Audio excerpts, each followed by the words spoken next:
Hi James, thank you so much for joining me here on our next episode of Be The Drop. I'm super excited to have you and to find out about your community. Thank you for inviting me. And I see you've brought your item of significance, so I'm interested in hearing all about it. Yeah, certainly. So as you can see, I've brought along my digital camera. Basically what I do, I guess you would describe it as a lifestyle blogger, but it's actually a lot more specific than that. I blog about baths.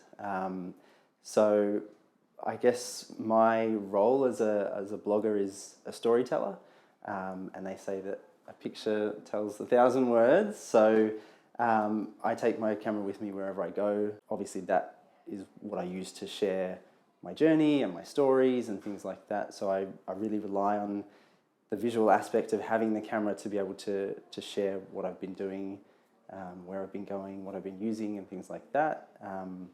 So that's why I brought my very special camera. Fantastic. I mean, I couldn't agree more. And visual storytelling in today's, online platforms is becoming more and more important. Yeah. You touched about how you're connecting with your community through your camera. Can you explain a little bit more about them and the 3 different groups that you are bringing together? It's a very diverse group of people. They're all social media natives. It really all came about through Instagram. So I'm very active in Instagram, post a lot of photos of what I do, and I travel a fair bit as well. And it was last year, the middle of last year, I took a trip to Japan, and they have amazing baths there. So I started sharing all these photos and stories of baths that I'd been to.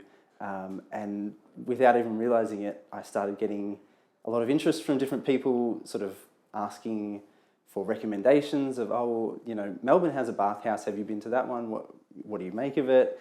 Then I had other people contacting me and saying, I saw your post and I decided to have a bath because I hadn't had one in ages and it just seemed like such a good idea.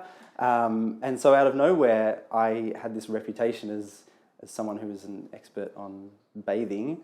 From there, that's where I started Bath Blogger, and the community has grown from there. But it really is a diverse range of people. I couldn't say, they are this type of person, because it's really anyone who stumbles across it and goes, oh, this is different, but I don't hate it. No, anyone who likes a bath. Yeah. But I think that's really interesting that you've gone through this accidental community discovery process. Yeah. I've actually had another person who started her own bath blog, and I said, okay, well, when you're ready, let's collaborate. We can do guest posts and things like that. So yeah, it's something that's kind of developed on its own. I haven't really been there sort of stoking the fire or anything, but it's people find it somehow through word of mouth or just using the hashtags and things like that, and they seek me out.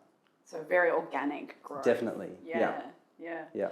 You mentioned then something that I'd really like to touch on, that you had another bath blogger that came up and said she was developing her own blog. And I'm really interested in that, because you're obviously very passionate about collaboration, because instead of seeing that as a threat, you've welcomed that as an opportunity to collaborate. I'd love to hear more about that. It is just about being involved. Like I said, I appreciate people sharing their experiences with me.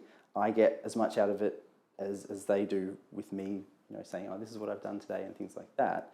And again, the small businesses, for example, if I can get more people to support a local business that's just started out making their own products, then I just think that's a really special thing that we can do. What has been the biggest challenge for you when building your community? Is it time, or is there some other challenge that you've really had to overcome?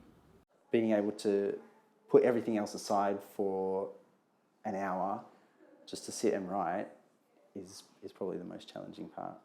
If only we could magically create more time. An extra day a week or something, that would be lovely. Thank you so much for joining me, James. It's been an absolute pleasure hearing all about your community. I'd like to conclude though by hearing James's Be The Drop tip. So that's your top communication tip. It's probably twofold, so you get a 2 for 1. I would say be active, obviously in social media and platforms where you're visible, because it is very easy. There is a lot of other content out there that you are competing with in one way or another. And unless you're posting regularly and engaging, then it's very easy to sort of fall by the wayside, you know, out of sight, out of mind. And then the other part of my Be The Drop is to be genuine, because there's no point, you know, being active and putting content out there if it's not true to who you are and your story. And that's where the real engagement is, because people will see that and they'll respond to that a lot more effectively. Absolutely, I love it. So be active and be genuine. So we could say be genuinely active. Yeah, or actively genuine. Oh, actively genuine. Yes, Yeah. that's right. I think that's better. Yeah. All right. Well, thank you so much for joining me, James. It's Thanks, been a Amelia. pleasure.